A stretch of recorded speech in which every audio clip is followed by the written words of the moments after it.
કેમ છો મિત્રો? વાત કરવી છે કર્મની. હું માનું છું ત્યાં સુધી કર્મથી ડરો. ઈશ્વરથી ડરવાની જરૂર નથી, એટલે કે ભગવાનથી ડરવાની જરૂર નથી.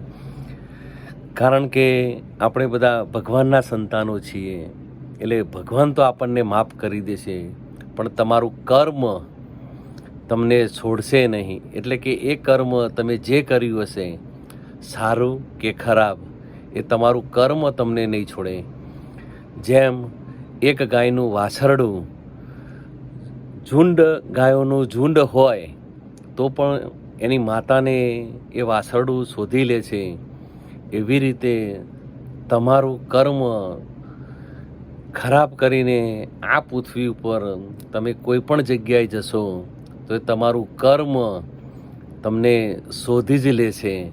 આજે નહીં તો કાલે, પણ એ તમારું કર્મ, એનો સમય પાકશે. એટલે તમારી પાસે જે તે કર્મ કર્યું હશે, સારું ખરાબ, તો એ કર્મ પાછું આવીને તમારી જોડે ઊભું જ રહેશે. એટલે હું મારા મિત્રોને એટલું જ કહીશ કે તમારા કર્મથી ડરજો, ભગવાનથી ડરવાની જરૂર નથી. કારણ કે ભગવાન તો 1000 હાથવાળો છે. એ તો માફ કરવા માટે તમે 100 ભૂલો કરશો તો પણ ભગવાન તમને માફ કરી દેશે, પણ તમારું કર્મ માફ નહીં કરે. એટલે મિત્રો, સારા કર્મ કરતા રહેજો. Thank you. આભાર.